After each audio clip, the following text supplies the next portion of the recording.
mbokk yi jërëjëf dal leen jàmm ci suñu jotaay le point corona yemoo ak tey dimanche fukki fan ak juróom-ñaar ci weeru mai jotaayu tey bi defe naa bu ñu ko déggee xëy na dana am loo xam ne luy dalal xel la ndax danañu ne ndekete tal nañu ko parce que ay fan ci ginnaaw rek xëy na xel xalaatu loon ñuy ñëw toog di waxtaanee loo xam ne ci suñu bakken la ak àdduna waaye nag lu war a mën a am la ndax bu ñu delloo ci suñuy activité foog ñu dellu ci li nga xamante ni nii aussi ku ne ci nga yëngatu tey football la ñuy waxtaanee waaw ci point corona ndax àdduna moo toll foofu activités yi jàpp nañu ni foog mu reprendre réew yu bëri ñu ngi ci Sénégal yi desul ci ginnaaw parce que tey defe naa tendance bi ci loolu la terewul nag feebar baa ngi fi ba léegi waa Kër Docteur defati nañu situation bi ci li nga xam ne nii moom la ñu wax ni moom la doomu jàngoro ji feeñal ci li mu feeñ ci ñi nga xam ne nii natt nañu leen ci test yi nga xam ne def nañu ko yaatalati nañu ko sax ndax noonu la ko waa Kër Docteur jàppee ci lu ëpp juróom-ñeenti téeméeri nit yu ñu testé doomu jàngoro ji feeñ na ci juróom fukki nit ak benn 51 personnes yokk ci lim bi fi nekkoon démb kon tey ñi tëdd ci Kër Docteur ñu leen di toppatoo tollu ñu ci junniy nit ak ñeenti téeméer ak benn ñu leen koy fàttali nit yi tëdd ci Kër Docteur ci wàllu Covid 19 bii ku ne lal nga tëdd te loolu capacité Sénégal en temps normal sax attanu ko woon waxuma la nag ñu ne ñay feebar leneen ñu ngay feebar yokk nañ ci junneeg ñeenti téeméer kon ñu gën a góorgóorlu fexe ba yëf yi bañ a law yem fi ndax feebar bi mu duggee ci réew mi léegi le 2 mars feebar doomu jàngoro jot naa dugg ñaari junniy nit ak ñeenti téeméer 2400 cas yàlla di def nag am ñuy wér yàlla na yokk 973 personnes jot nañoo wér juróom-ñeenti téeméer ak juróom-ñaar fukk ak ñett ba ñibbi seen kër ñaar fukk ak juróom nag ñàkk nañ ci seen bakken ñuy ñaan mu yem fa te li xew ci yeneen réew yi nga xam ne ñoo ne ci àddina bi yàlla nañu ump ndax 80 000 morts Amérique ay 30 000 morts France Italie yàlla nañu ump waaye ci ñun rek la aaju te li ñuy musal ku ne mën na ko fexe di set ci say loxo boo génnee boo duggee raxasu ba mu set yitte yu bari yi ci biti ba léegi ñu wàññi ko ku mu am juróomi yitte boo ko boolee dox ko benn yoon moo ëpp njëriñ yitte guddi gi moom dakk na ba fi mu toll nii ndax ci couvre-feu bi la ñu nekk ci cadre état d'urgence bi mu war ñoo jëmale weeru juin mbokk yi ñu am mbégte ñëw fi dafa am lu ñu junj léegi wax leen ko ci bilan bi ne ñaar fukki nit ak juróom jot na ñoo ñàkk seen bakkan bu ñuy fàttaliku ki nga xamante ni nii njëkk naa ñàkk bakkanam ci jàngoro ji le 31 mars la woon muy Pape Diouf li ñu ko xamee woon football la ndax dirigeant bu mag la woon ci wàllu football ci àdduna bi du woon pour Sénégal rek du woon pour Afrique rek ndax France ba nga xam ne nii 40 ans ngi nii fa la sanc football moo ko teg fu kawe ba mu nekkoon fa président club bi di Olympique de Marseille ba tax na bu ñu jógee ci Covid 19 bi xel yi mënul bañ di delluwaat ci Pape Diouf ci activité bi mu nekkoon football moom la ñuy waxtaanee ndax en temps normal week-end samedi dimanche amul leneen lu ñuy def ci réew mi lu dul football wala sport tal ko di ko seetaan dem ci stade yi ni mu xewee fii nag ci Sénégal noonu la xewee ci àddina bi ndax championnat yu bëri arrêté nañu ñi ci jéem a reprendre sax ci week-end bii la ñuy door a reprendre Sénégal championnat am taxaw na bi nga xam ne feebar bi dugg si na allah kulli haal comme activité day reprendre ñu jàpp ni war naa reprendre waaye nag ci yan anam mën nañ ko méngale sax ak école ndax école bi ñu ngi laam-laame ndax dañoo war a sauver année bi à tout prix am déet ndax jàngi jar na risqué sa bakkan ci feebar bi ci fi mu tolloon championnat bi reprendre ko est-ce que jar na risqué li nga xam ne nii mooy feebar bi nekk fi boroom xam-xam yi jàpp ne feebar mi ngi fi ba mois de septembre ci lu gën a gàtt ci li président de la république waxal boppam fédération ak ay kuréelam seen docteur jàpp ni loolu président de la république wax nañu ko may kon battement wu weer ca lu ko topp ndax bu président de la république ne fii ba septembre ñoom ñu jàpp ni kon nañu mayee weer gannaaw septembre ba muy octobre kon novembre ñu war a mën a tàmbaliwaat football bi ci biir réew mi championnat Ligue 1 professionnel moo tax ñu fiy dalal ñoo xam ne yey nañu waxtaan ci président de club lañ nekk ci instance yi double peine laa am tey nag ndax Wade ak Touré moo leen dalalee ci heure bii damay ragal balaa ñoo pare ñu laaj ma ndox te naan ndox président Mady Touré Génération Foot maa ngi lay dalal jàmm. merci maa ngi lay nuyu ci nuyu Sénégalais yëpp comme ni nga ko waxee rek ba may ñëw nag andi naa la saaku croissant ak ay beurre. xam naa Djibril Wade nga koy bàyyee. non yow laa koy bàyyi et ci lay remercier si invitation bi. jërëjëf Mady Touré président Djibril Wade vice président Ligue waaye surtout impliqué à la base du président ñaari tali dalal jàmm. merci beaucoup Ablaye ñu ngi leen nuyu di la gëm di la sant di nuyu auditeurs ak téléspectateurs du TFM yëpp di nuyu Sénégal di leen baalu àq di leen baal àq di ñaan yàlla li nga xam ne moo ñu fi indi tey ñu wax ko ci nu mu gën a rafetee ak nu mu gën a sellee di wax na nag li may indi ci sëy ak Touré yi dama ko denc ba ci kanam xam naa ne fonde moom mu ngi ci biir. jërëjëf dinañ nekk en ligne ak président Abdoulaye Gueye bu Stade de Mbour en visio ou au téléphone bu jekkee dina dugg ci waxtaan bi ci fàttali bi rek championnat bi bu waree reprendre am na foo xam ne fa la taxawoon président Djibril Wade feebar bi moo taxoon mu tënku ci wàllu reprise bi comité d'urgence bu fédération mën nañ ko wax moo jàpp ni war nañoo reprendre ñoo ngi ko àpp weeru novembre lan ngeen ci dégg ci dogal boobu nu ñu ko jëlee. waaw li ñu ci dégg rek mooy d'abord dañuy foog ñu dellu tuuti gannaaw parce que bi ñu ko dooree ñu ngi ko dooroon au mois de décembre te il faut ñu xam ne aussi bañ koy door métti woon na trop parce que ñun ñi ligue professionnelle muy club bañ koy door moo loolu aussi il faut ñu xam ne loolu dafa am mun naa am na ay club yu ma doon mais li ci ëpp ci sama xam-xam ak sama gis-gis ak sama dégg-dégg ci fukki at ak yi nga xam ne def naa ko ci ligue pro ak lu topp xam naa ne jamono ñu toll woon avant ñuy démarrer métti woon na trop ci métti woon na aussi dans un contexte ba nga xam ne contexte bu waroon neex la parce que dañ jógee coupe du monde jógee coupe d'Afrique muy loo xam ne lu ñu liggéey la investissement la ba nga xam ne club bu Sénégal yëpp ñoo ci dugal seen loxo xeex ko ci ay moments yu difficile te avant ñu egg foofu dañu jóge ci CCCP jóge ci comité de normalisation muy football bi dara amu foon arrage ay nit jóg di xeex pour football bi jëm kanam def ci ay investissement yu rëy investissement yi dem na ba commencé jur ci moment boobu bi ñu dellu si war démarrer championnat ci lay amee ay difficultés loolu muy première contradiction et teewul aussi nit ñi di ko continuer di jéem di football di def championnat di def coupe de la ligue coupe du Sénégal mais bu ñu ko xoolee li ñu doon def pratiquement mënuñu ko mais quand xam nga ni des fois di nga dugg ci dara ne dama koy jéem ne dama yëkkati lii nga dem ba sentir ne mënoo ko mais da ngay continuer def rek ku la ne bàyyi sax doo bàyyi dafa naa ne ñun ci foofu la ñu toll woon yàlla def na Covid bi ñëw te boo ko seetloo diggante ba ñu tàmbalee ak dimbale ba ñu bàyyi woon ci at mële pour dem Coupe d'Afrique parce que mois de mai la ñu arrêté woon démarré mois de décembre donc toog nañu 6 à 7 mois yi nga xam ne football ñu léegi encore bu ñu war a reprendre encore nañu toogaat 8 mois football ñu ci championnat bu eggul loolu nag c'est tout problème la boo xam ne problème bu rëy la naka lañ ko war a résoudre loolu mooy problème bi pour jël ci ay position dina metti lool. position bi nga xam ne moo fi nekk. mooy reprendre championnat bi novembre. ci formule boo xamante ni ci kaddu jàpp nañ ni play-off la. xaaj championnat bi ñaar dama koy wax pour ñu mën a dugg ci waxtaan wi xaaj ko ñaar juróom-ñaari njëkk yi ñafe pour xool def classement bi.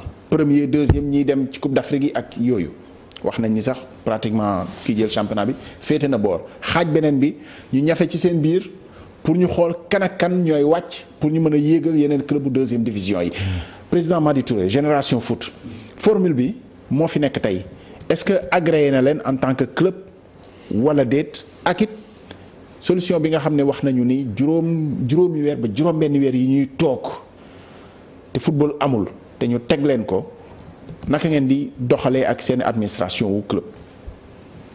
non déjà li ñu mën a wax mooy que bu ñu tuddee affaire Génération Foot rek débat bi day yàqu parce que wax bi il faut que ñu ñeme wax ko man bu ma déggee affaire play-off ak play-down bi xoolatuma affaire Génération Foot li ma xool mooy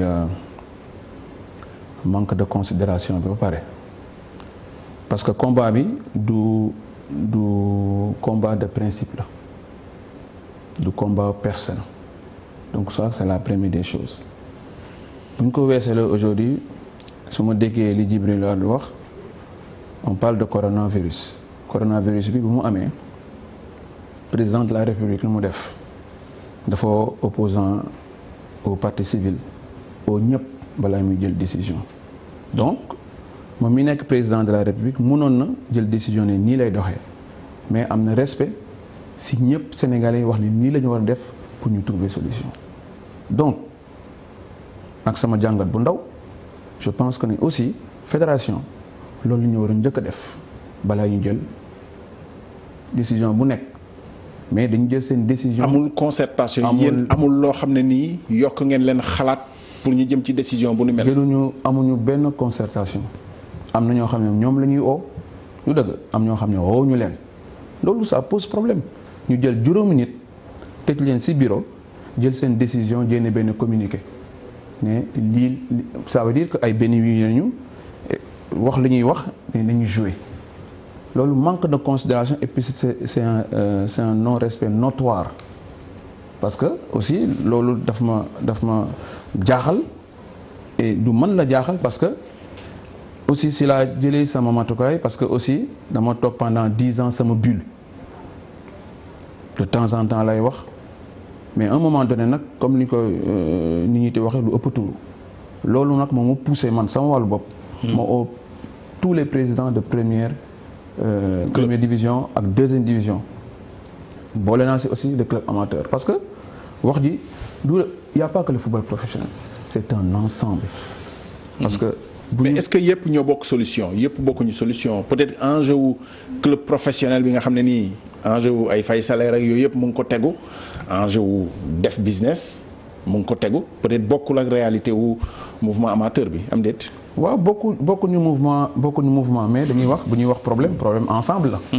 parce que doo jël rek ñu wax waxu ligue professionnelle doo wax football amateur loolu aussi xel nanguwu ko parce que lu ñu munti wax pour ñu am football professionnel yépp ci base bi la mooy football amateur. parce que man football amateur laa jógee ñëw football professionnel xam naa li ci nekk mais aujourd'hui problème bi am suñu li ñu bëgg a def.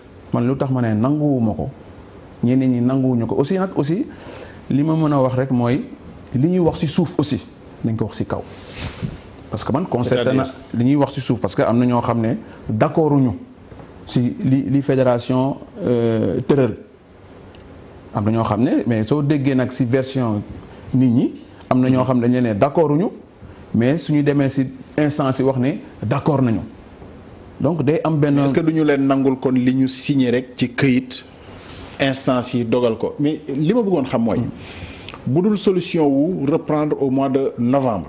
est-ce que am na leneen lu ñuy teg wala da nga jàpp ni rek waxtaan bi rek moo manqué mais solution bi mën na leen agréer wala solution bi ci boppam d'accordu leen ci.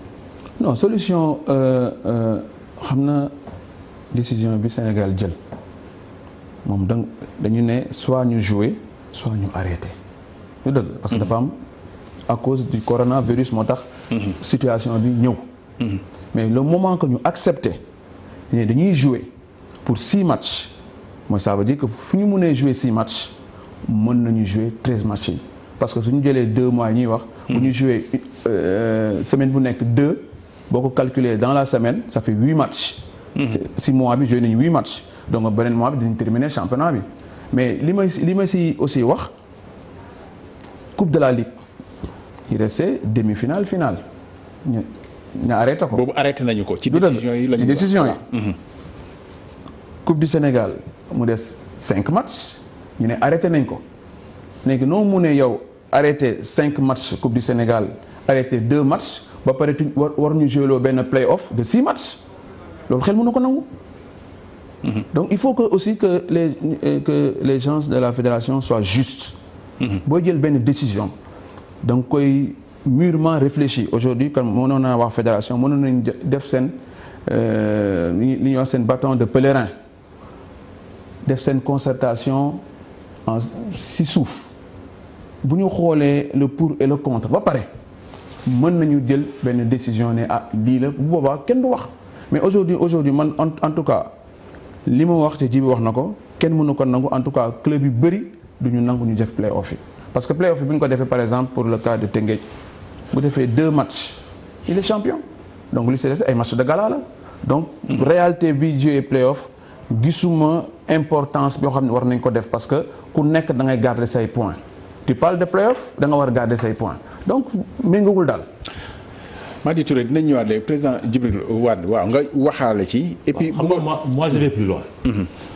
même su Covid amoon wala mu bañ a am wala bu fekkoon sax Covid am na saison bi jeex na bu saison bi jeexoon tey ñu ne Tëngéej muy kii ñaari tali mooy wàcc extra sax dañu war a reprendre te bu ñuy reprendre au mois de novembre la ñuy reprendre.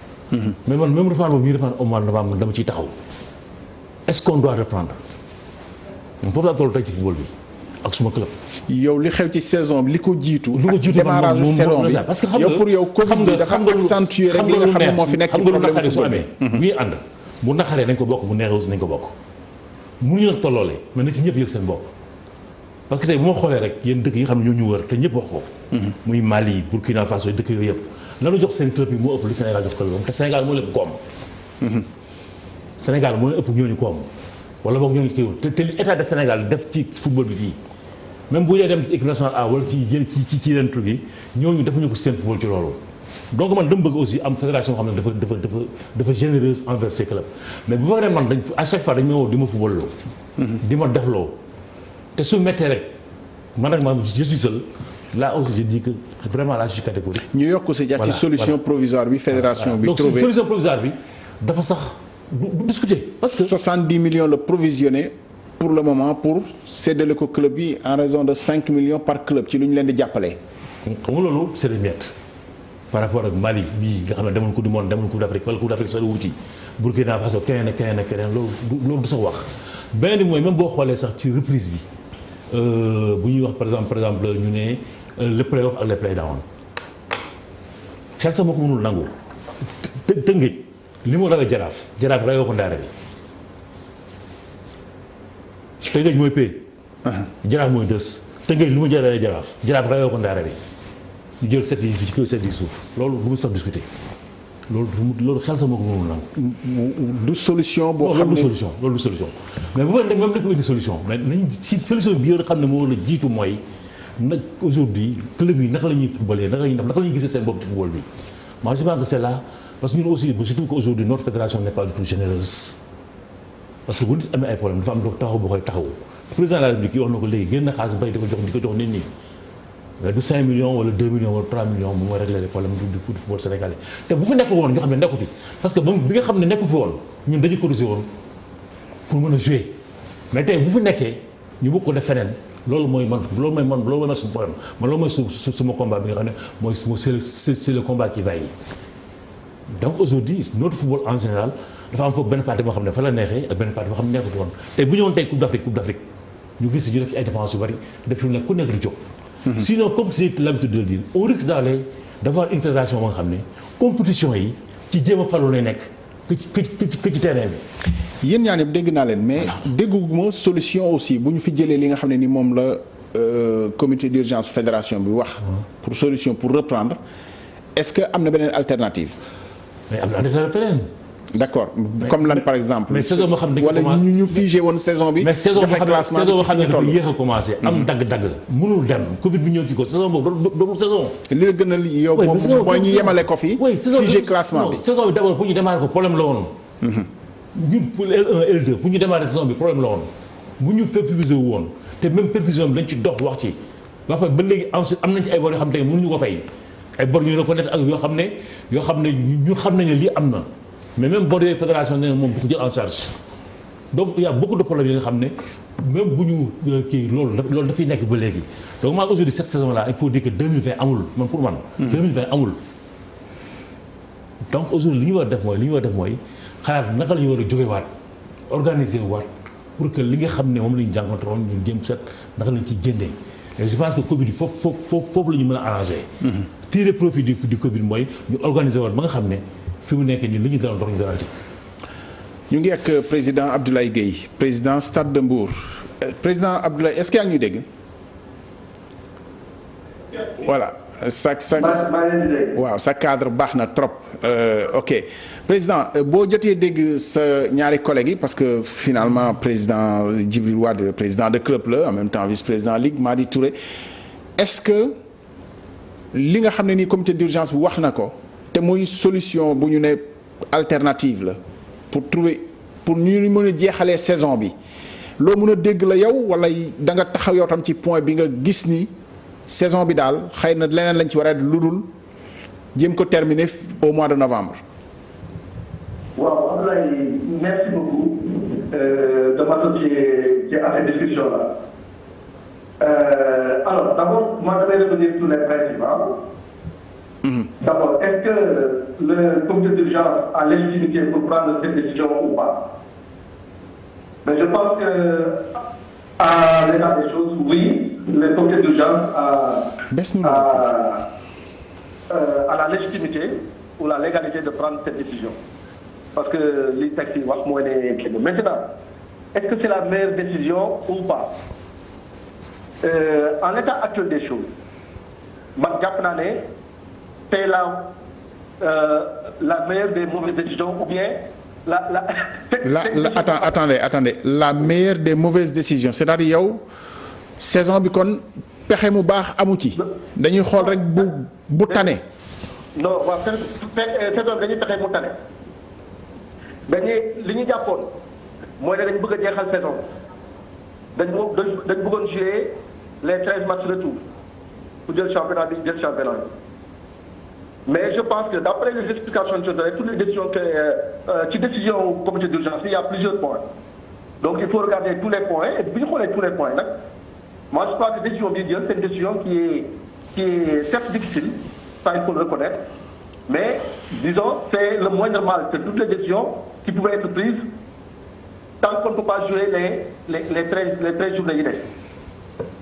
Tant qu'on ne peut pas jouer les 13 journées yi des. On n'aurait pas pu figer le championnat par exemple. jàpp ni fi la yem comme am na pays yu ko def en France moom la def am na yeneen ñu décider continuer seen championnat dans des conditions yoo xam ne tey xëy na amateurs yi gisuñu sax seen bopp. mais Abdoulaye. c'est que loolu nag moom day rejoindre li ji bi doon wax sànq maa ngi nuyu au passage les présidents qui sont sur le plateau. alors donc ñi arrêté championnat yi da nga xam am na ñoo xam ne contrainte moo tax ñu continuer seen championnat ñi arrêté ñi si ëpp joué nañ les 2 tiers de leur championnat. boo jëlee ku mel ni Cameroun en Afrique France sori woon nañu yeneen kii yi mais am na ñoo xam ne mënuñu arrêter parce que les enjeux liés au championnat sont énormes am na ñoo xam ne bu ñu continué wul duñu mën a jot seen droit TV seen droit télé. et ñëpp xam nañu ne en Europe aujourd'hui droit télé yi équipe yi gën a ndaw yenn ci yenn championnat yi ndaw yi sax c'est autour de 20 millions d'euros loolu moo tax nit ñi di xas seen tànk tuuti pour jeexal seen championnat. Sénégal nag dañu bëgg a jeexal suñu championnat loolu la ñu wax on a joué la première phase, on doit jouer la deuxième.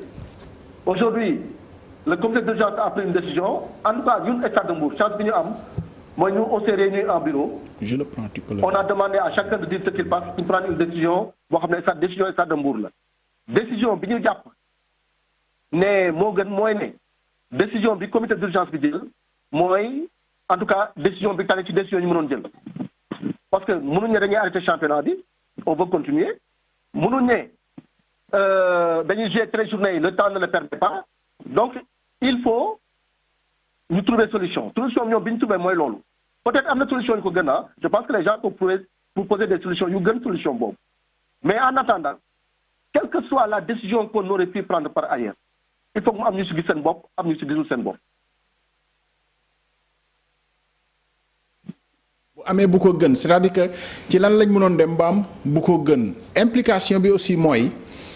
parce que loolu defe naa patron de club yéen ñëpp seen préoccupation la bu ñu leen tegee ngeen xaar ba fii ak mois de novembre ay salariés ngeen yor joueurs yi c'est-à-dire nan ngeen di warloo ak ñoom ci loo xam ne ni activité amul est-ce que ku nekk voilà xool na nu mu koy attanee. mais c'est une question pertinente léegi il faut dire que bi ñu dégloo parce que décision li ñu wax peut-être relatéwul li ñëpp xalaat parce que ñun au niveau de la ligue je pense que Djibril duma bàyyi ma wax lu dul noonu on avait estimé sur 6 mois ce que les clubs dépensent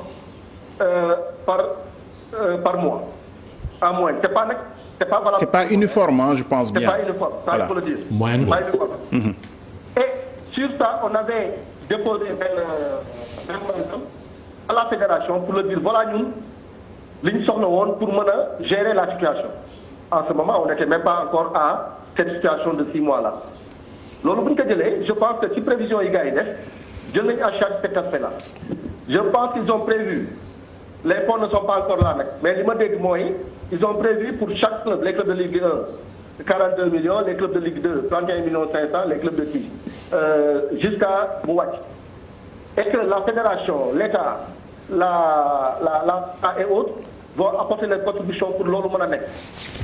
Donc j'estime que accompagnement boobu bu ñëwee dina mën a alléger situation bi pour les clubs.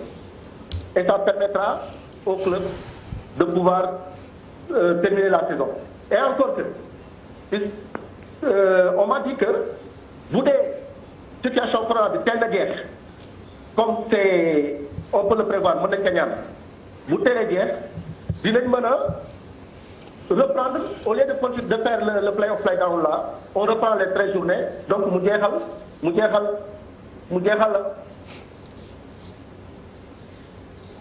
alors je pense que c'est des points importants qu'il faut mettre dans la cagnotte.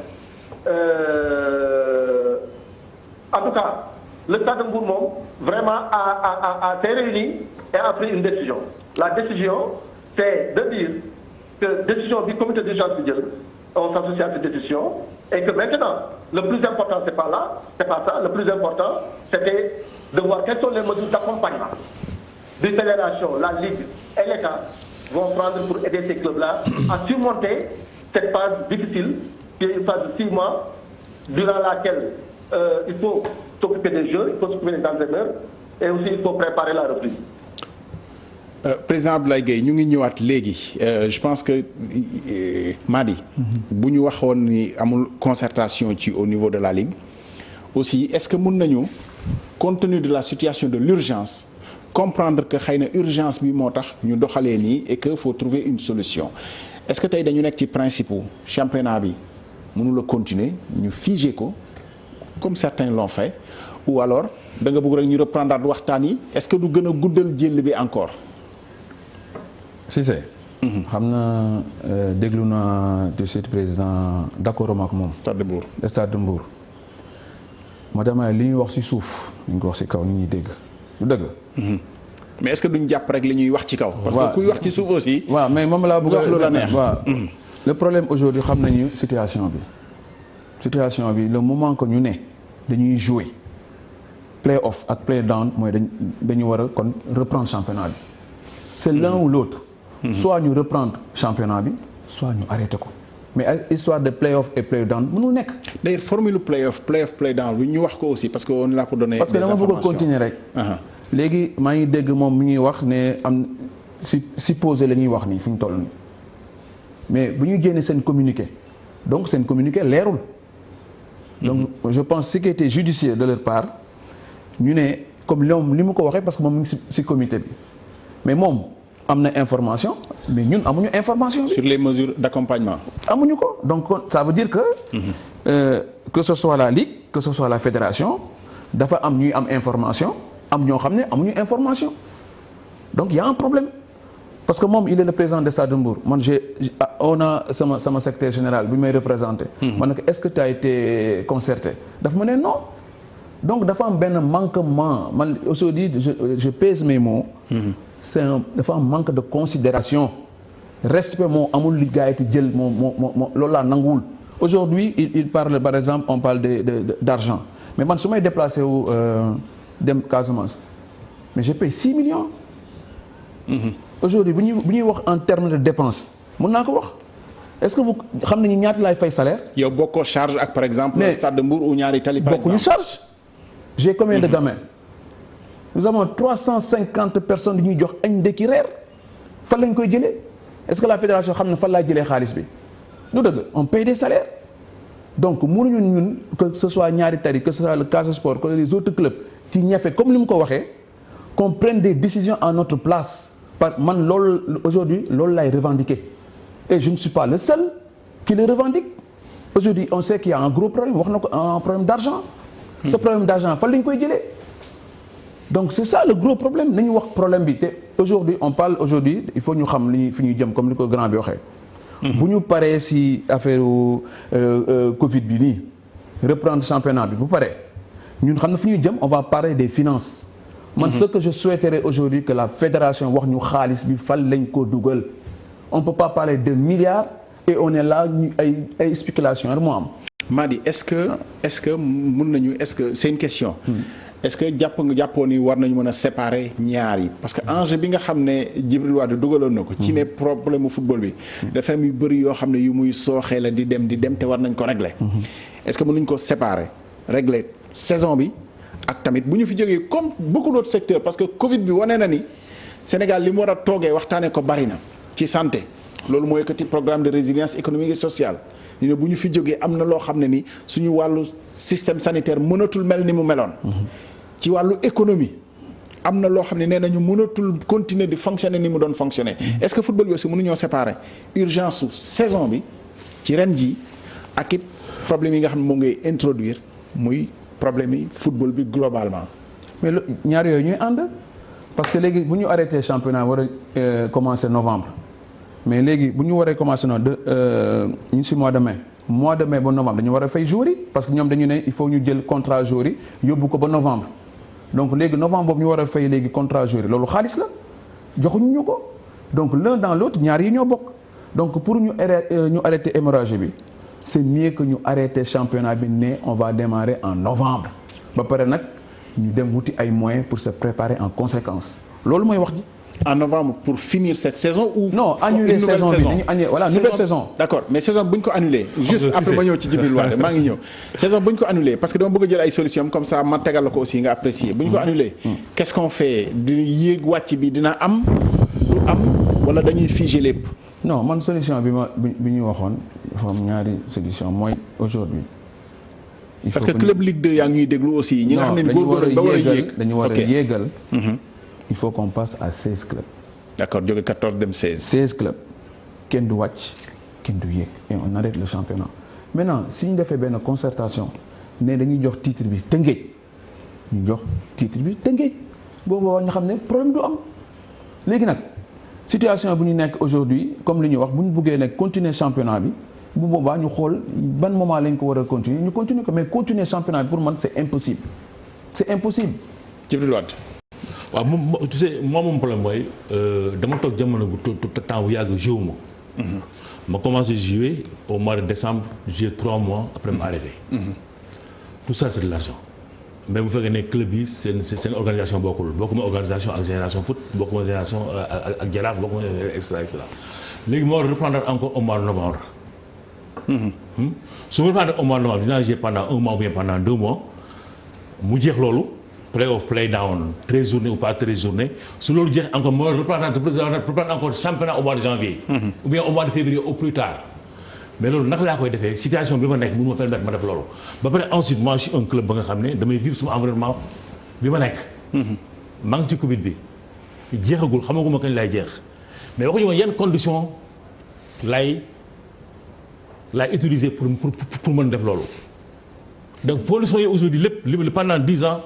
équipe bi mu ngi dox suñu poste ñun tey on ne parvient pas à gagner de l'argent dans ce football là. tey yéen voilà ñu bëgg ma sas la xam ne mun ma ko mais il est temps que je dise aujourd'hui il faut qu'on arrête. on va dire les choses club yi ci ban situation lañ nekk parce que dañoo nekk ci période Covid bi globalement. li war entreprise yëpp moo leen war. en tant que club parce que ay entreprise ngeen. ordonnance présidentielle bi nga xam ne nii moo doon wax pour ñu maintenir salariés yi. fay leen est-ce que club yi. attan nañu ko am déet ak nu ñu warloo ak seeni salariés tey. voilà le problème. salarié footballeur laa bëgg a wax et aussi voilà le problème et aujourd'hui moi aussi je peux pas continuer éternellement à mentir dire que dama leen jox sama football samay joueurs dama leen di fay intégralement te fayuma leen intégralement wala may dama leen di fay comme le dit le gouvernement 70% te mënuma ko wala may jongler loolu aussi il faut que ça s'arrête. xam nga des fois aussi il faut ñu arrêter aussi di napp suñu bopp. surtout que yéen ci comme activité tourisme ngeen bokk. voilà ça c'est totalement arrêté. aujourd'hui moi j'ai décidé et dama anticiper. depuis le mois de mars mois de février di fay samay jours moitié salaire mais est-ce que mën naa ko continuer ba décembre après continuer voilà le problème mooy. 5 millions yi yokkalu la dara. 5 millions yi ñu def ci 70 millions yi nga xam ne bu ñu leen ko séddalee ku nekk jël 5 millions. voilà le problème. donc man affaire boobu bu naree am ni aujourd'hui je préfère aujourd'hui bu fekkee ne mënuñu dem la plupart des clubs wala la majorité des clubs mënuñu dem sous forme de professionnel mais ñu dem sous forme amateur comme ça mais bañ am non moi je vais plus loin. Djibril yaa ngi indi. non moi je vais plus loin. moi Sénégal quand même parce que aussi moi man sama bopp man personnellement. j'ai vécu la Ligue Pro bi ñu koy teg ba léegi maa ngi fa. j'ai vu des clubs présidents de clubs qui sont partis d'autres qui sont là d'autres qui ont des problèmes. est-ce que tu as compris il faut que loolu aussi ñu téere ko et je vois que aussi dans ce football là aussi am na ñoo xam ne ñu ngi ciy gagné te investir ñu ci autant que moi j'ai investi. ils y gagnent. et ils n'ont pas investi autant que moi j'ai investi. mais xanaa dañ la dàq a gérer voilà. waaw peut-être. waaw mais peut-être mais de toute façon moom. football la rek. fii la parce que aussi on parle de ce football national là. que l'on doit développer. voilà le problème. ok Ablaye Gueye maa ngi ñëw je pense que am na président bu bëgg a suuxlu waxtaan wi daf ko dab est-ce que c'est le président du Ndiambour. allô. allo oui. monsieur le président. oui Ablaye. bisimilah dalal jàmm. Ablaye maa ngi lay nuyu di la sant di la gërëm. may nañ la suuxlu bi ñu ngi woon ci waxtaan wi waaye wax nañ ma ne yaa ngi woon ci buum bi. donc allo oui voilà Ablaye. oui bisimilah waaw. waaw maa ngi leen di nuyu di leen sant. di nuyu président Djibril di nuyu président Madi. loo ñu bëggoon a yokkal ci waxtaan bi. lii sama gars yooyu wax ci laa ànd. parce que dictature dafa jeex ci Sénégal. fédération sénégalaise de football. waaw boo ci laa ñëw mu ne football bi Sénégal da cee yàgg da cee président dañ ci yàgg a sonn. président Djibril Wade wax na ko sànq. comme bu naqar amee dañ koy bokk di ko defandoo su bànneex amee aussi war nañ ci seen bopp mooy le président club yi. aujourd'hui Ndiambour bi nga xam si moom laa gën a maîtriser xam ko. ñun booy xool nii ci 7 millions 500 de salaire waxuma fonctionnement de salaire rek laa la wax salaire 7 millions de francs CFA tey boo xoolee mooy salaire u Ndiambour mensuellement avant Covid bii ñëw. alors tey nga ñëw léegi dañuy def play down ak play off yow man Ndiambour maa ngi nekk tey 10e championnat bi ak 14 points. yow play down nga jëm de. Dakar Sacré-Cœur mi ngi nekk 3e. yow play down bi ngay joué ñu wax ko. non dama expliqué c'est-à-dire. man su may joué play mais 3e 7 points la ma rawee 7 points. non attends mais damay play down waruma du ma joué play down parce que ànduma ci dama dul joué play down parce que ànduma ci parce que tey 3 journées de 3e championnat bi actuellement 3 journées de match bi ma gagné dama koy romb moom le 3e actuel du championnat su ma joué tey 3 journées gagné ko dama koy romb ñu bëgg ma yóbbu play down fan lañ koy teg te match retour yi. ok te match retour yi joué guñ ci benn match. mais Djibi benn match aller la kii joué guñ ko retour joué guñu ko. Djibi Diallo. Djibi alors bëggoon naa pour ñu avancer. dégg nañ sa position. mais lan nga préconiser comme solution est-ce que saison bi kon dañu ko fi yemale jàpp ni classement bi nga xam ne bi ñuy arrêté boobu la mu jeex ñu waajal saison bi ci des wala am na beneen solution alternative. man li may préconiser la ñaari solution laay préconiser loolu fédération yi moom man ñaari proposition yi laa koo jox. muy yan. bi ci nekk mooy mu bàyyi club yi mu yokk mu nekk Ligue 1 bi nekk 16 club waa ilaa ñaar ñu fa nekk ñu bàyyi la comme ni France def nee nañ ni France def mais tey et puis Ablaye. loolu problème mu football bi la de. mais aussi problème mu koppar gi mais rek il faut ñu wax ci parce que les présidents des clubs là ils souffrent énormément te loolu il faut j'invite les présidents Madi et Djibril Wade nañu président club yëpp ñu toog ñu concerté wu ñu am benn position commune boo xam ne si dañ koy défendre au niveau même du ministre des sports Matar Ba que je lance un appel. Matar Cissé le ministre Matar Ba. il faut mu impliqué wu ci lii. d'accord waaw. d'accord en tout cas li ma procuré daal. d'accord suñ ko teree bëgg a eggal seen championnat. lañ bàyyi ba déwén ñu commencé championnat bu bees. Djibi bu xam ñu jël. wàccee ñaari équipe wala ñu yëgee ñaari équipe. Djibi dégg nañu sa contribution vraiment maa ngi lay remercier ah. maa ngi ziar Madi ak Djibril Wade. je précise je pense que enjeu discuter sujet bi c'est important je précise quand même à l'endroit de ceux qui nous regardent et qui réagissent vraiment suñu yéene moo nekkoon am acteurs yëpp c'est pas facile. Je le reconnais ligue bi ñu ngi nekk sax ci réunion boo xam ne ci la ñu war a nekk 16h ou 17h mënuñu fa doon teew mais vraiment jéem nañu invité la personne morale de la fédération je le dis parce que je reçois des messages ci lu tax fédération bi teewuñu fi je le dis invité nañu leen jéem nañu avec la personne morale notamment le président Augustin sottiwul nag voilà mais vraiment on a souhaité avoir tous les acteurs te dinañ ko continuer je pense que c'est pas encore réglé mais Madi ok on voit que les positions sont quand même divergentes et surtout figées parce que c'est presque radical entre play off play down wala du ma jouer ci boppam bëgguma ko qu'est-ce qu'on fait parce que en fait man comprendre naa esprit de concertation bi ngay wax est-ce que mën nañu dem ci concertation en mettant sur la table les propositions de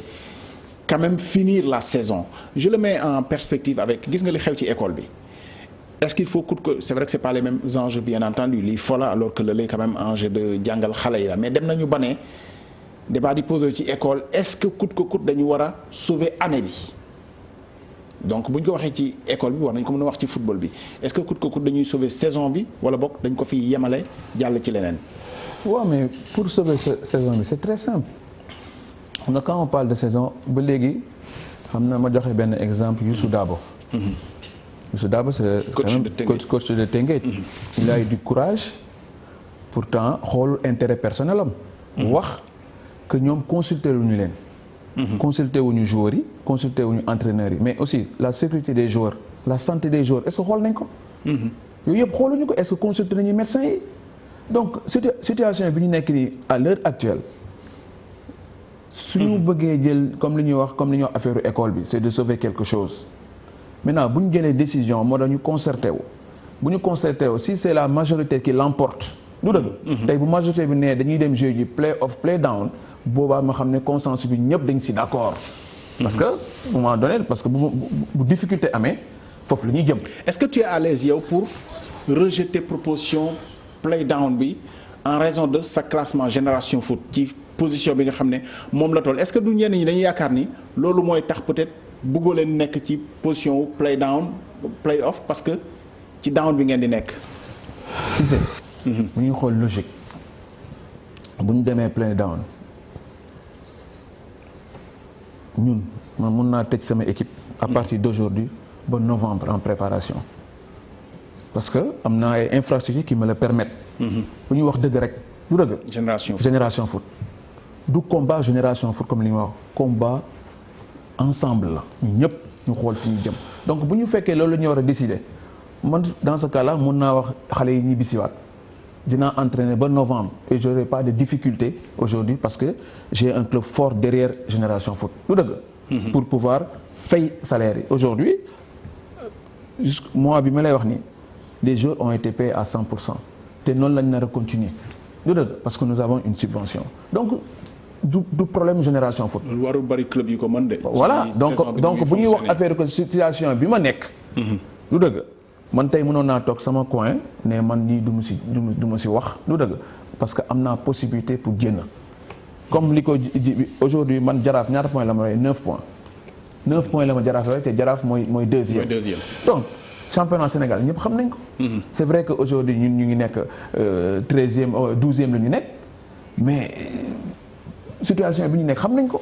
jegante nañu boo gagné 1 ou 2 matchs da ngay génn mais là suñu fekkee dañuy bëgg nag régler benn problème boo xam ne tey bu ñu waxoon léegi play off ak play down dañuy dindi points yi mais c'est pas ça va du nekk le même championnat. du dëgg léegi ñu ñëw dañ koy dindi par exemple Djibi Wade ak ñaari tali. man maa ko recevoir donc. léegi su fekkee dañuy jouer play down man maa ko war a fekki donc foofu amul équité c'est ça où il y a un problème donc boo xoolee léegi Teungueth va recevoir 4 fois à domicile ou 5 fois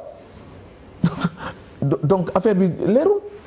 donc il faut ñu trouver benn solution boo xam ne solution bi man ni ma ko gisee pour ñu régler problème bi parce que je pense que ni école bi ak football bi. bon même bu fekkee ni même combat bi mais c'est pas la même chose. C'est pas la même chose tout à fait. Ablaye Gueye président du Stade de Mbour lan mooy yow sa situation ci boo d'accord ci ñu gérer saison bi parce que bu club bi waxee situation ne mu ngi fay ay joueurs am est-ce que yow am nga alternative pour sa unité économique continuer di viable tout en sachant que fii ak 5 mois amuloo activité. waaw Abdoulaye je pense qu'il faut dire une chose autant je suis d'accord avec président Ndiambour, avec Madi, avec Djibi sur la concertation que les gens doivent faire. Je suis d'accord aussi pour la continuité du championnat. Comme je l'ai dit et je le répète encore une fois. Mais foofu d'accord leen parce que ñoom seen proposition du sax continuité championnat bi donc foofu yaa. concertation est là concertation. waaw concertation. Concertation. Je pense que les gens doivent se concerter. C'est important. Mais man je dois à la vérité de dire que moi j'ai été sollicité par la Ligue régionale de Thiès et le bureau de la Ligue sénégalaise professionnelle de football. Et au niveau du bureau de la Ligue, ce qui avait été retenu, c'est de reprendre le championnat au mois d'octobre. Je dis bien reprendre le championnat. Parce qu'on pensait que Covid dina jeex avant. Donc c'était clair. Donc la volonté de la Ligue, c'était de reprendre le championnat. Aujourd'hui, avec les contraintes, les explications qui m'ont été données, que j'ai présentées à mon bureau au Stade de Mbour, les a convaincus et ils ont dit ils préfèrent continuer le championnat, c'est formule bien que proposé. Maintenant, ça ne s'arrête pas là. Il y a un qui continue le championnat. Ça va juste aussi à l'accompagnement des équipes pendant cette période. Parce que ce qu'il faut préciser, c'est que les gens ne disent pas il faut continuer les contrats. Mais ils disent il faut négocier avec les joueurs leurs contrats. Parce que en cas de force majeure, les contrats sont remis en question. Est-ce que vous vous mettez, Ablaye Gueye, est-ce que yow en tant que président de club, am nga dégg-dégg ci ordonnance présidentielle bi bëgg fépp fu waay di liggéey mu am activité mu bañ am activité ñu jox ko li ñu warloo ak moom bañ ko mettre en chômage technique bañ koo licencier parce que club yi ay unité économique lañ est-ce que yow en tant que club am nga dégg-dégg ci directive boobu ak sa joueur yi lay déglu pour nga mën a warloo ak directive présidentielle boobu. mais loolu moo tax am dégg-dégg ci li mu wax noonu moo tax depuis le début bu ma waxee dama naan on attend l'accompagnement de l'État parce que état bi aussi bi mu joxee directive boobu la ne teg naa ci table bi 1000 milliards dinaa jàppale les unités économiques et les équipes de football sont des unités économiques comme ni nga ko waxee. Donc on attend évidemment l'appui de l'État, l'appui de la fédération, l'appui de la FIFA, qui aussi a dit que ñoom ils vont mettre en place un fonds pour aider les associations, pour aider les clubs de football. Donc mais gis nga problème bi muy indi est-ce que gis nga problème bi muy indi parce que joueur bi moom xëy na salaire am la yaakaar pour dund bu ne day xaar est-ce que club yi am nañu lu ñu mën a provisionner en attendant les allègements l'aide de l'État ak yooyu am ngeen ko am déet. Au Sénégal. Il faut sérieux les clubs Madi wax na ko léegi Madi la génération foot ak ñaari tali ak Stade de Mbour ak bi nekk SC du même modèle de club. Club bu ci nekk ak modèle. Donc il faut faire attention à ça et puis des na aussi les clubs d'entreprise ku mel ni port autonome de Dakar wala douane. club duñu bëri et d'ailleurs pour dem ci li Djibi waxoon moo taxoon cette année. La Ligue avait dit que dañuy def benn symposium on va s'arrêter pour organiser un symposium pour réfléchir sur les problèmes du football professionnel au Sénégal. On avait très bien avancé ci liggéey boobu les termes de référence les discutants les sachants ñoom ñëpp identifié wu nañ leen ba waroon dem ci organisation bi Covid bi ñëw. Ça veut dire quoi? Ça veut dire que les difficultés du football professionnel am nit ñi xam nañ ko et que je pense aujourd'hui ñu ngi ciy réfléchir. Et ça, c'est important. C'est-à-dire aujourd'hui, il y a deux choses. On continue le championnat ou on l'arrête. Les gens avaient émis l'idée de continuer le championnat. S'il faut continuer, quelle solution? La solution, c'était jouer tous les matchs retour, les 13 journées. Est-ce que le temps le permettait? Le temps ne le permet pas. Qu'est-ce qu'il faut faire? Ils ont proposé ça, le play-off et le play-down. Maintenant, certains sont, mais en tout cas, au niveau du Stade de Mbour, ça a été discuté en bureau. Et le bureau a dit que je crois que cette solution-là les agrée. Maintenant, je suis le président, mais je porte la parole du bureau. Donc je peux dire que c'est ce que le bureau du Stade de Mbour m'a recommandé de faire. Un point réglementaire quand même, Djibril Wade. Mais xam nga aussi li yëpp li ko indi mooy est-ce qu'on est dans le cas d'une situation d'urgence boo xam ne nii mën na tax ñu def entorse à la réglementation comme c'est comme en politique loi d'habilitation hein? Oui. Abdoulaye, s'il vous plaît. Je vais donner quand même ce point de droit, oui. S'il vous plaît, le point de droit c'est quoi? Le point de droit c'est quoi? Le point de droit c'est que de dire que les règles sont bien claires. Quand il y a des cas de force majeure, c'est le comité exécutif de la fédération qui prend les décisions. On reprend l'article 82 quand même, hein, qui règle, oui. qui donne déjà une ébauche. Voilà. Et sur les cas de force majeure. Voilà. Les statuts qui stipulent que le comité exécutif rend une décision définitive sur tous les cas non prévus. Les cas non prévus. yaatu na nag. Les cas non prévus mooy loo xam ne nii dal na suñu kaw te. mais waajaluñu ko woon mais il y a des articles qui complètent quand même mais dama bëggoon joxe point de droit boobu rek. Oui mais yemul foofu. Le point de droit ne s'arrête pas là. Le point de droit continue. Parce que le comité d'urgence, le comité exécutif se réunit au moins une fois par mois. Mais en cas de force majeure aussi, le comité exécutif ne peut pas se réunir. Et qu'est-ce qui est prévu en ce cas-là? Il est prévu que le comité d'urgence se réunisse. Et que les décisions du comité d'urgence sont examinées dès la première session du comité exécutif. Ça, c'est le droit aussi. Aujourd'hui, le comité exécutif ne peut pas se réunir. C'est le comité d'urgence qui se réunit, qui a pris cette décision. C'est-à-dire que, décision NACMOM, il n'y a pas de décision qui peut faire l'unanimité dans ce monde-là. Ça n'existe pas. Et je pense, oui. Je ne suis pas sûr de dire que le championnat s'arrête ou continue, puisque nous, on a dit que le championnat continue. En tout cas, c'était la décision dégagée au niveau de la Ligue, que le championnat continue. La solution qu'ils nous ont proposée, pour le Stade de Mbour, c'est la décision la moins mauvaise, donc nous prions à ça. Pour l'intérêt du football, pour l'intérêt vraiment du football, président Djibril Wade, est-ce que dinañ bëri ñuy tënku ci évoquer les points de droit, article bi li la wax situation d'urgence, ñu régler ko par le comité d'urgence, parce que après li mu fiy bàyyi mooy point de divergence yu mel nii. Moi je dis qu'aujourd'hui pour un problème de légitimité, je crois qu'ils ont le droit. Ils ont le texte avec eux. Ils peuvent prendre, en cas de calamité, en cas de problème, ils peuvent prendre un certain nombre de mesures. Là, on n'en discute pas. Mais nous aussi, club, si on ne peut pas, on peut dire aussi, nous, on ne peut pas. C'est pas aussi ce droit-là aussi, il faut nous le. Et maintenant, même moi, si je suis seul, dans cette position-là, je vais dire que moi, je ne suis pas. Oui, mais club parce que je me dis qu'aujourd'hui, non. Bu instance yi décidé, club bi bu demul ci compétition bi am na leneen lu mën tegu ci kawam aussi. Mais il y a un problème sur ça. Tout ça, c'est prévu. Non, ça, je suis d'accord. Mais si je dis aujourd'hui, à un moment donné de l'histoire, quand les clubs n'ont pas pu, ils ont dit qu'ils n'ont pas pu. Et c'est ça qui a amené le comité de normalisation. Tu veux que le club commence à y avoir un club, il y a des clubs. Même aujourd'hui, si nous sommes un, moi je dis aujourd'hui au niveau de l'Italie, la situation football, nous devons aujourd'hui, avec l'Union. Hier, je ne l'avais pas posé parce que la fédération n'avait pas les moyens. Mais aujourd'hui, la fédération a les moyens de nous dire que même si on va en play-off, voilà les conditions de play-off. Mais les conditions, moins 5 millions, j'ai dit que c'est un manque de générosité. Moi, c'est simple que ça. Et aujourd'hui, on peut tout. En plus qu'on a les moyens, on peut tout. S'ils veulent, ils peuvent.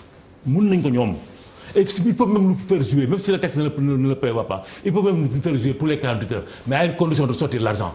Mais maintenant, nous allons mettre dans ces conditions-là, mais c'est vous qui sortez l'argent. C'est dit que ça, ce n'est plus possible. Aujourd'hui, à l'heure où nous sommes, nous avons lañ générosité ñun def ko di xooloo suñu famille di xooloo yëpp di ko def mais tey ñoom ñoo ko yor te ñun ñooy seen njaboot. Il faut qu'ils soient un peu généreux. On ne demande pas d'être tout généreux mais un peu généreux quand même parce qu'ils ont les moyens seen train de vie li ñuy def et tout ça tout ce qui se passe mais nañu woon ils ont les moyens de le faire et puis nag waxuma nag sur le football professionnel sur tout le football. Si le Mali peut le faire Sénégal. Voilà. Aujourd'hui je ne parle pas pour Ablaye de l'État. Je ne vais pas être là à dire que la FIFA va nous donner, l'État va nous donner, non. L'État lañ ko teg fële entre ñun nañu rek suñu problème ba pare. yow pour yow fédération am na moyen yu ndawtal bi de duun ba pare ñu doog laaj État. yow fédération fàttaliku woo ñii bi ñu war a dem ñii bi ñu jëlee championnat bi sax ba ñu yore leen fi xaalis traîné nañ ko defe naa atum lëmb. mais dama koy rejoindre dafa am yoo xam ne dafa metti ci xol. Ça fait 3 ans ñuy muñ ñu waruñ jox suñu prime fédération jël engagement avant début de saison ne dinañu jox club bi fay ñi nekkoon champion léegi ñu ñëw ñu continuer leen ñoom ñu ngi yaa ngi wax affaire règlement mais balaa ñuy wax affaire règlement continuer léegi bu Tëngéej nekkee champion nan la ñu def pour fay Tëngéej.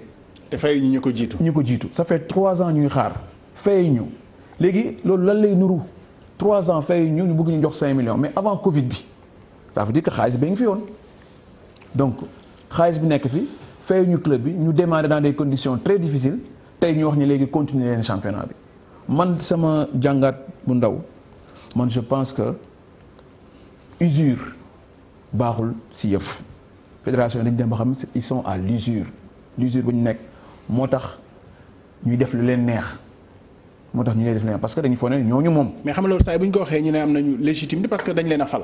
waaw mais 12 ans xam na si c'est 12 ans ñu nekk ci fédération.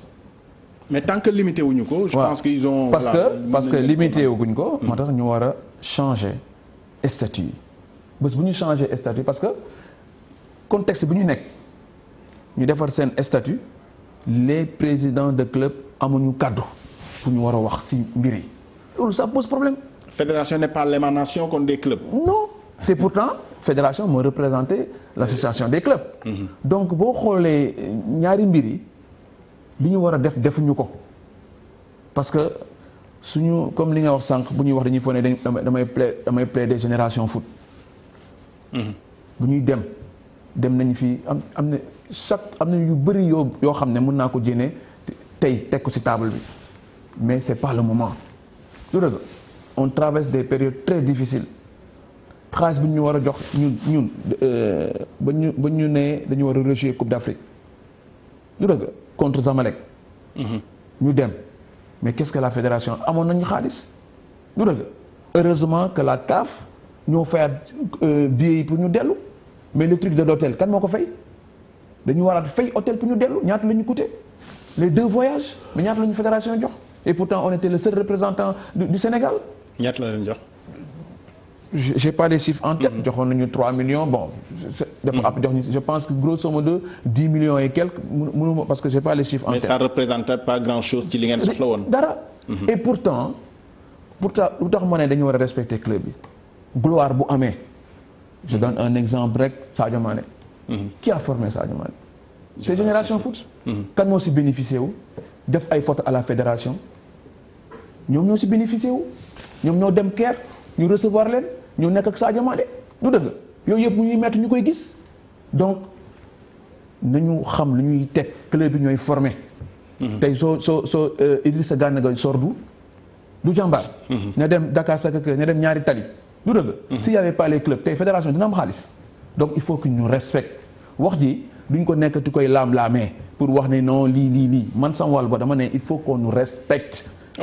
Au niveau des clubs tu penses que tendance bi lan la. am na ñu bëgg jouer am na ñu bëggul jouer. mais club bi yëpp koo waxal c'est-à-dire comme li ma lay wax rek club bi koo waxal. xam nañu que fédération nekkul ci dëgg ñoom xam nañ ko. mais ni Ablaye Gueye waxee ci kaw ñu dégg ko comprendre ni moom solution bi agréé na ko est-ce que ragaloon ni mu am club yoo xam ne aussi sañ ta bañ la daal en fait. Casa Sport nee nañu non. déjà si play down y en a 5 clubs. 5 clubs yi muy wax y a ñaari tali. Mbour Petite Côte. li may wax nag ku si d'accord na ko wax Mbour Petite Côte. Ñambour d'accordul. Seneps bi muy wax nii Pape Sidi Lo même bu ñu ko kiiwul d'accordul muy ñaari du 4. 5e bi Ñambour du 5. donc Gorée la ak Jambar ñoo d'accordul mooy Saër ak Augustin du dëgg président de la fédération président de la ligue donc ñoom ñaar ñoo d'accordul donc loolu léegi tey situation boobu léegi bu ñu ko réglé wul si kaw si play off yi Casa Sport nee na d'accordul mu ñaar du 6 club. donc man li may tirer attention aux fédération ba je reviens encore en arrière. problème les OCAM ba mu amee dañu jëloon décision wàccee OCAM ñu leen balaa ñuy jël décision bi. xaar leen ñu consulter nit ñi ils ont fait avec leur tête. def lu leen neex. tribunal ñëw ñu chambouler championnat bi yéegal on a joué avec combien de grands avec combien d'équipes. on a commencé pas avec le même nombre on a fini. avec donc loolu nañ ko éviter parce que aussi problème bu amee bu amee antécédent da nga siy jël matukaay pour aussi beneen bañaat si fekk. principe play off play down play off li ñu ci xamoon wax dëgg fa yàlla ci àdduna bi yëpp mooy on remet les compteurs à zéro loolu lañ xam ci play off play down play off yi gën a célèbre vraiment NBA championnat bi bu ñu demee ñi qualifié dañuy jëlaat lépp on remet les compteurs à zéro mais play off bu ñu nee dañuy garder le nombre de points nga xam ne P ba la mu rawee deuxième ba xëy na presque c'est figé est-ce que du loolu moo compliqué l'affaire bi aussi si on remettait les compteurs à zéro c'est possible ou pas du tout.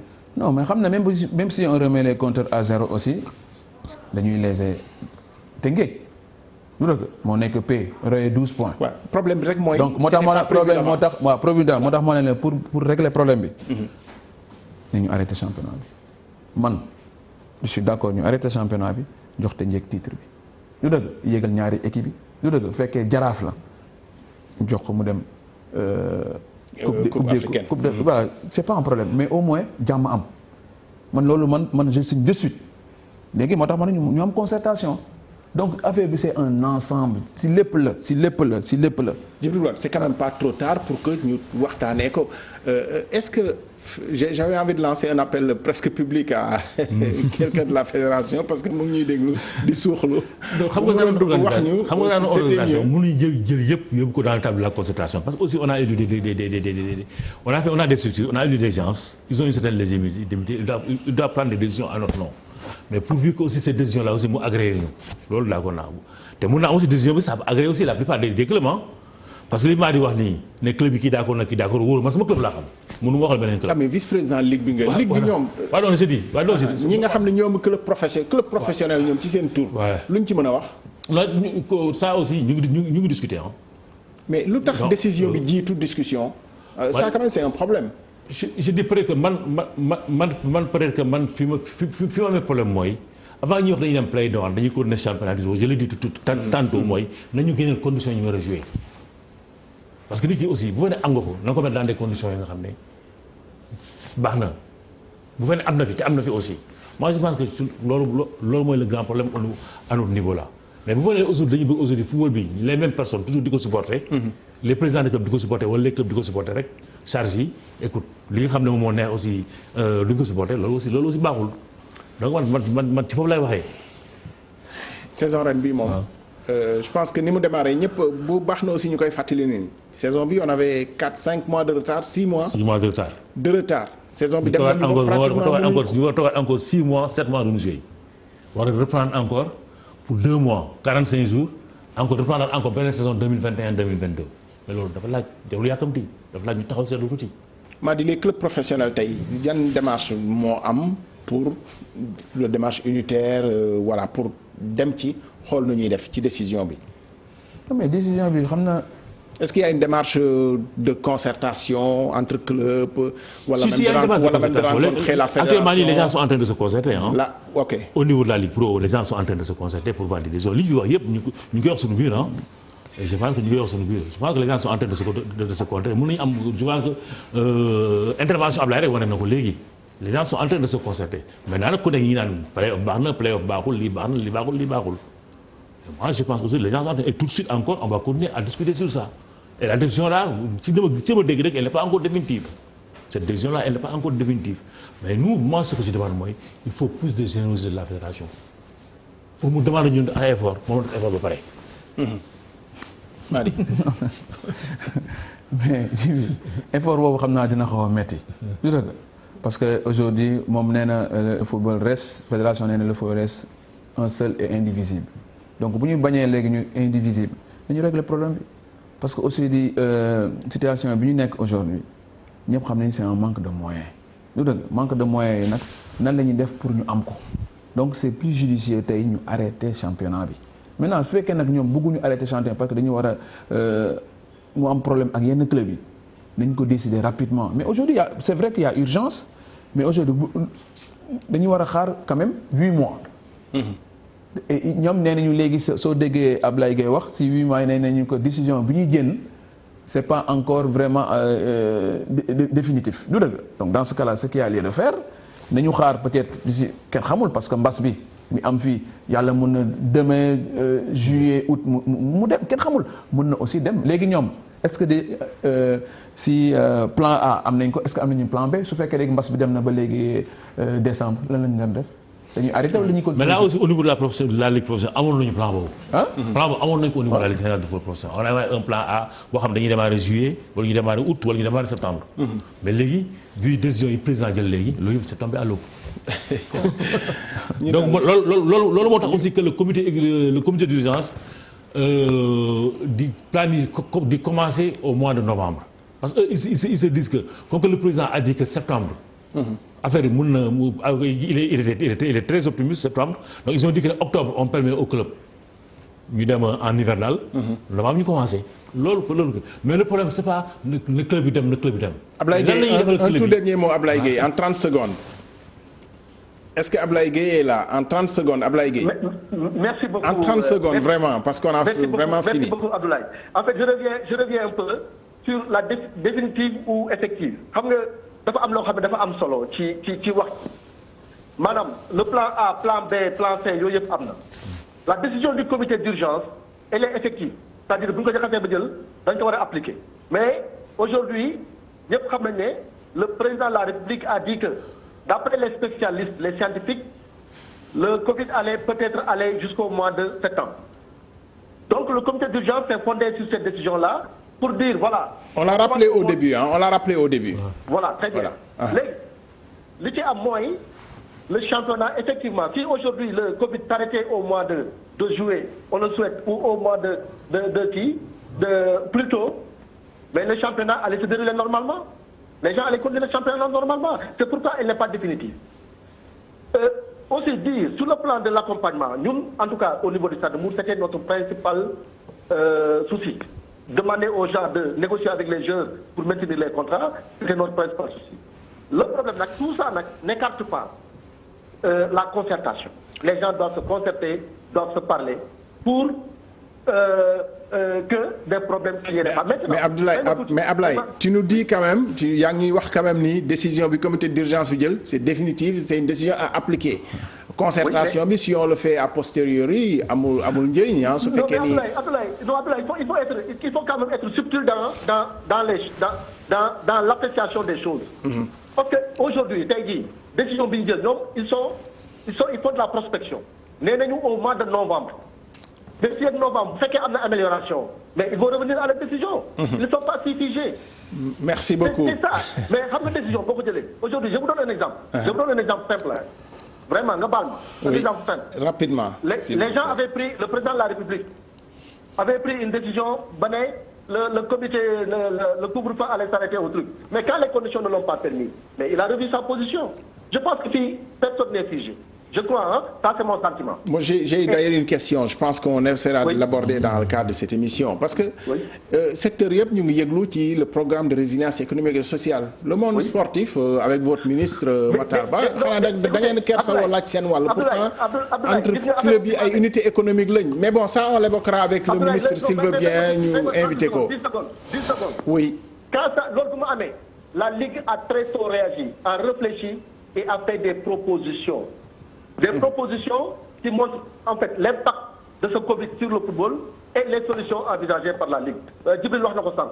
Nous avions envisagé tous les scénarios. Et encore une fois, il faut se dire que nous ne sommes pas contents, c'est vrai, de cette situation parce que situation bi arrangé wul kenn. Mais bu fekkee ndox bu tuuroo an bàq moo ci def au fait ndox tuuru na léegi mais an bàq moo ci def. D'accord dégg nañu bu baax président Abdoulaye Gueye président du Stade de Mbour merci pour la disponibilité c'est pas évident d'être en visio d'être au téléphone pendant une heure. Madi un tout dernier mot vraiment mais xam nañu dégg nañ position bi ci loolu ngeen tënku est-ce que vous menez des concertations avec les clubs pour parler d'une même voix ça va être compliqué parce que on a entendu la voix de. Non mais c'est-à-dire que aujourd'hui man def naa avec sous le contrôle donc de sama grand frère Djibi. yónnee naa courrier boo xam ne pour demander une pétition pour xool ñu d'accord ak ñu d'accordul lu dëgg. au président de club. tous les présidents de club première ak deuxième division def naa ko donc def sama cachet yónnee leen ko ku si d'accord. mais si ñu ko si d'accord au moins dinañu xam tendance bi man aussi li mu si yokk rek mooy que soo déglee le président de stade mu dafa am contradiction si waxam contradiction mooy léegi nee nañu décision bi ñu jël su fekkee ñoom décision bi ñu jël ñoom c'est normal parce que bi wax affaire président Macky Sall mën naa ko jéenal aussi président Macky Sall opposant Sonko waxoon na ko ñu yokk budget bi moom mu président accepté ko. ça va compliquer le problème du football déjà. Voilà donc kooku aussi ku nekk rek am na booy défendre intérêt dañ koy défendre en commun. Aujourd'hui man li ma soxal aujourd'hui c'est l'ensemble ça veut dire que il faudra que ñun ñëpp ñu manko trouver la meilleure solution mais tous ensemble. Pas que ce soit individuel. Président. Moi, li may terminer mooy aujourd'hui on a une structure au niveau des clubs professionnels qui est la Ligue sénégalaise de football professionnel. Il y a des consultations qui sont en train d'être menées là-bas. Bon, maintenant, je pense que au niveau de la Ligue, je crois que toutes les idées dañ fa war a mën a génn. li ñu wax ci biir ñoo ko ci biir. Moi j'ai dit aujourd'hui, je l'ai dit tout de suite, Sénégal dégg nañ ko. maa di bu fekkee dafa génne position man dama koy signer parce que moi je suis pas d'accord. ci ni fédération doxalee je suis pas d'accord. Mais aujourd'hui les consultations doivent se mener dans la Ligue sénégalaise de football professionnel. Si on est minorisé ñu xam ne on est minorisé. Mais aussi soo mënul aussi nga xam ne mënul. Moi je dis aujourd'hui moi ñaari tali. football bi muy sooxaale moo bari ni muy sooxee nii. man mënu ma dem. merci beaucoup. merci beaucoup li ma gis nii jëmul kër. ñun daal bu fekkee nag jëm na kër sur la plupart des clubs. y a pas de problème il faut y aller. moo xal aventure yi ñun daal confinement bi. gis nga boo gisee mu gën a metti. bëggoon nañu samedi dimanche di toog di seetaan suñu championnat yi à la télé bu dul bii sax les championnats gis nga adduna bi yëpp a bloqué vraiment ngir yàlla à tous les acteurs du football. ñun football intéressé nañu te on aimerait que ce championnat reprenne pas dans les conditions de l'année dernière. wax dëgg fi yàlla championnat bi nekk en cours nii moom. waaw dañ ko parenthèse la j'espère qu'on la ferme très très vite et qu'on passe à autre chose. Voilà et d'ailleurs la seule bonne nouvelle peut-être à part les divergences c'est qu'on a eu le temps quand même de reparler de foot et ça c'est très important même pour l'état d'esprit. Je pense qu'il y a une semaine sax boo bëggoon waxtaanee foot ñu ne balaa nga naan naam ne fa kon tey ña nga fa tal nañu reprendre une vie normale séntu ëllëg am mbégte vraiment c'était un plaisir de vous recevoir. xam naa nag carton canette bi président Djibril Wade indi woon ak mbuusu biscuit bi maa di indi da ngeen koy échanger man baal naa leen ko voilà ngeen échanger ko entre mu des seen diggante. Merci au président Ablaye Gueye et Djibi Diallo aussi qui a réagi depuis Ndiambour en tant que coordonnateur du club président bi mënoon na woote waaye grawul et puis suuxlu yi bari woon na les gens de la fédé des clubs yooyu yëpp mais bon ce débat on le refera inchallah. Merci de nous avoir suivis. Tout de suite le grand jury.